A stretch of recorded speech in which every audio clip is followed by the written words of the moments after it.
Dalam Al-Quran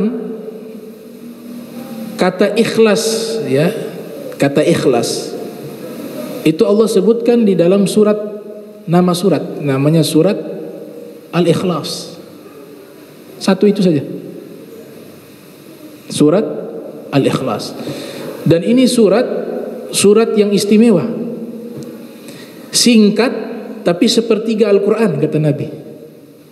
Qul huwallahu ahad ta'dilu thulutsal Quran. Nabi katakan, Qul huwallahu ahad itu sebanding dengan sepertiga Al-Quran, karena memiliki makna ikhlas di dalamnya.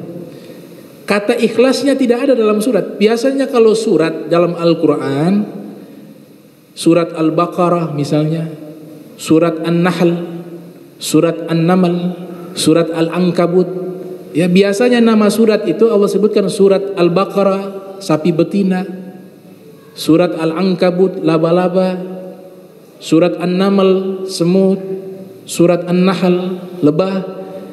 Nama-nama surat yang Allah sebutkan biasanya itu di dalam surat itu ada sebut kata itu.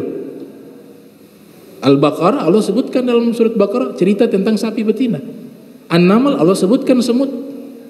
An-Nahl Allah sebutkan lebah di dalam. Tapi kalau Al-Ikhlas tidak temukan kata ikhlas dalam surat Al-Ikhlas. Ada tidak? Tidak ada. Tapi substansi ikhlasnya ada. Qul huwallahu ahad, Allahus samad, lam yalid wa lam yulad wa lam yakul lahu kufuwan ahad. Maknanya apa? Cerita tentang Allah, mengsucikan nama Allah, mengsucikan sifat Allah, pangkat yang paling tinggi Allah. Semuanya kembali kepada lafaz Allah. Itulah inti dari keikhlasan. Makanya namanya surat Al-Ikhlas. Di dalam kitab Mishkatul Masabih, dan juga dalam kitab Fadail Suratil Ikhlas. Jadi satu kitab keutamaan surat Al-Ikhlas. Jadi satu kitab isinya membahas keutamaan surat Al-Ikhlas. Ini hadis diriwayatkan oleh para ahli bait Nabi dan diamalkan oleh para salaf khususnya di Hadramaut. Ini hadis didapatkan oleh Al-Imam Ali Ridho. Al-Imam Ali Ridho meriwayatkan hadis ini dari ayahnya Al-Imam Musa Al-Kazim. Al-Imam Musa Al-Kazim mendapatkan riwayat ini dari ayahnya Al-Imam Ja'far As-Shadiq. Al-Imam Ja'far As-Shadiq mendapatkan riwayat hadis ini dari ayahnya Al-Imam Muhammad Al-Baqir.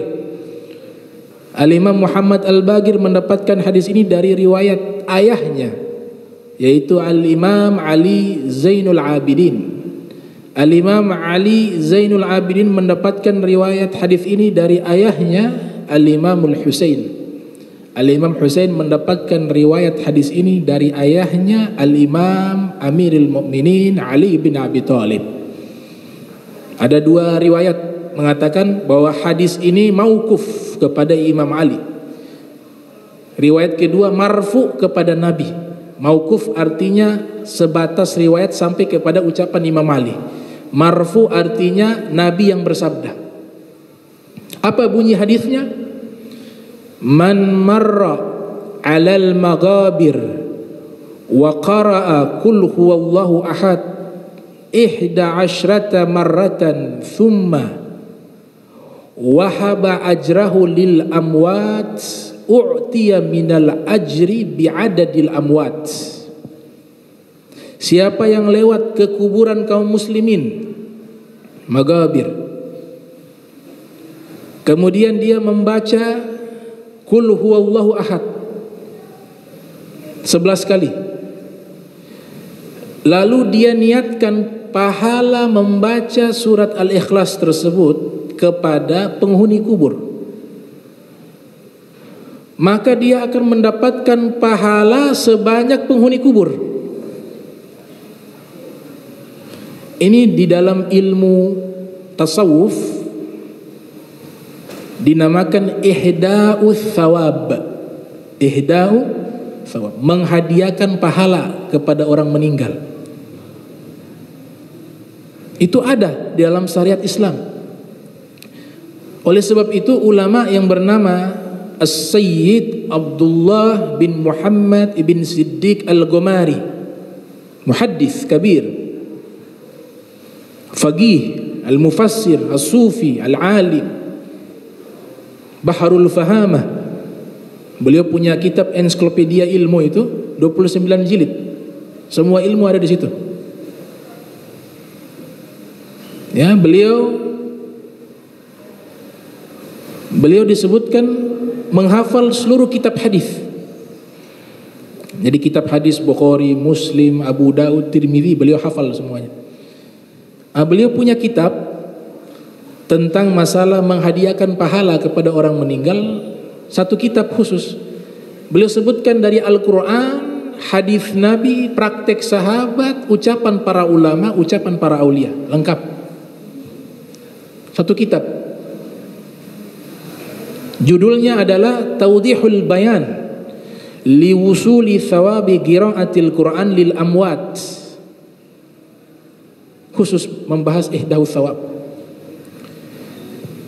Kitab kedua yang membahas tentang menghadiahkan pahala kepada orang meninggal, Al-Imam Ibnul Qayyim, muridnya Ibnu Taimiyah, punya kitab namanya Ar-Ruh.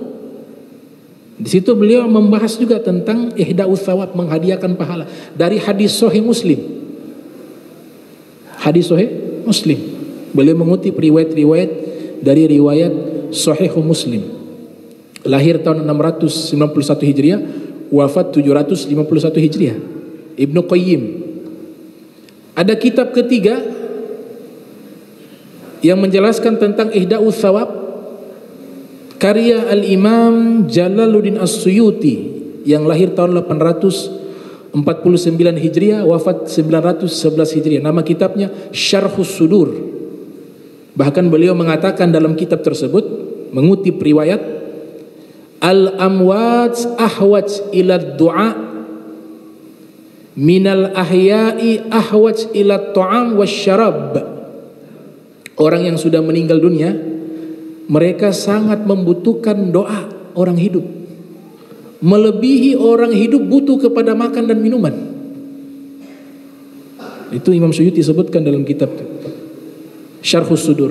Bahkan karya Imam Qurtubi juga membahas ihdahu thawab, judulnya At-Tadhkirah. Dan masih banyak para ulama membahas tentang ihdahu thawab, menghadiahkan pahala kepada orang yang meninggal dunia. Jadi kalau lewat kuburan boleh kita amalkan ini. Ya, Imam Sufyan Ats-Tsauri mengatakan termasuk minal jafa, orang yang memiliki akhlak yang kurang baik ketika lewati kuburan kaum muslimin dia tidak mendoakan mereka.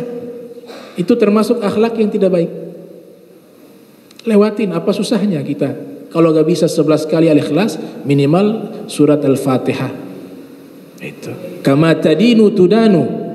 Karena yang kita bikin seperti itu suatu saat akan dibalas. Kalau kita sering mendoakan orang-orang yang meninggal dunia, suatu saat kita meninggal dunia, kita didoakan oleh mereka.